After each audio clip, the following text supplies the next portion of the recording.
Hey everyone, I'm back, and today we're going to be talking about Inside Llewyn Davis. And this movie is directed by the Coen brothers. And if you're unfamiliar with the movies that they made, their most popular movies are Fargo, The Big Lebowski, No Country for Old Men, which is my favorite from everything that they did, from what I've seen, and Burn After Reading, which I really enjoyed, and A Serious Man, which I really enjoyed as well. And overall, I'm a big fan of their movies, and the other ones that I've seen that I don't own would be The Ballad of Buster Scruggs, Hail Caesar, Blood Simple, and True Grit, the 2010 remake. And I've also seen Drive Away Dolls, that's just by Ethan Coen, not both Ethan and Joel.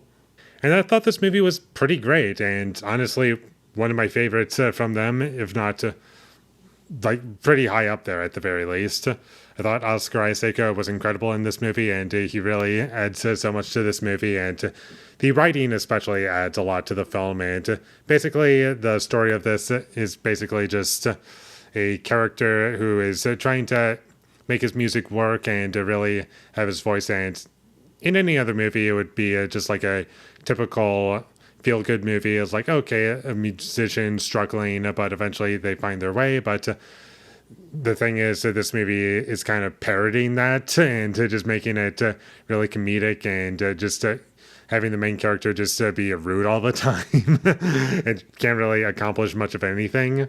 And he tries to make an effort to do things right, but he always just makes things worse for not only himself, but everyone around him.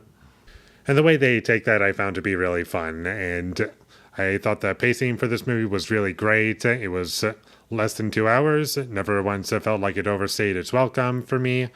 And the character writing was great. That's one thing that always stands out in the Coen Brothers movies is that the writing is usually great. And these side characters that don't have all that much screen time, they add a lot. And they're able to write in just quirky side characters that don't take away from anything related to the plot, even though there isn't really all that much of a plot in this movie.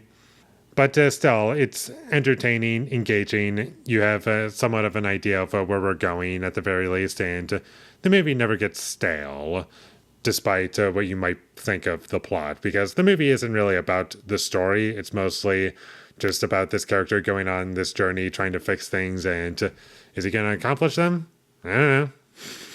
If you're familiar with the Coen Brothers movies, like the ones that I showed you from Big Lebowski all the way up to now, you would have an understanding of the type of structure that they give to their movies, especially the ones since The Big Lebowski, or at least the ones that I've seen since Big Lebowski. I don't know if all of their movies are like that, for the most part. And like I said, Oscar Isaac was great, and the rest of the cast, I was surprised to notice so many actors that I was familiar with, like Carey Mulligan, John Goodman was in this movie too, Adam Driver. I was surprised to see him, but he was great, and he wasn't distracting for me, and even Justin Timberlake was in this movie as well. And he's not in the movie a lot, but it is kind of funny to see him in this movie. And I did like the choice to have no musical score for a good chunk of this movie. And when there's music, it's usually from the characters singing in the film, like coming from the movie's universe, not independently of it. And I didn't feel as though that was a bad decision overall. I felt as though that was appropriate for what they were going for, and I did enjoy where the story went, and it just goes in directions that I wasn't expecting. And even if you do see certain things coming, I didn't really feel disappointed when we got to those parts of the movie. And my only issue really would be some choppy editing choices at the very last scene, but aside from that, there wasn't really much else that I could really pick apart aside from like one thing, which I don't really want to get into because I don't want to spoil anything, but it was just like one tiny thing. And overall, I just thought this was a really great experience overall, and everything that I want from a Coen Brothers movie is found in this movie. Great characters, great performances, great writing. The movie looks great from every shot throughout the film. I can't remember one bad shot in the entire movie. The movie also stayed consistently unpredictable, and I thought it was a blast and really loved this movie. So definitely check it out, especially if you're a fan of the Coen brothers. If you like their previous work, then check this movie out. And with all that being said, I'm going to give Inside Llewyn Davis a 9 out of 10. Thank you for watching my videos. As always, if you enjoyed this review, be sure to leave a like and comment down below you thought of Inside Llewyn Davis, and my social media links, they will all be in the description, so follow me there.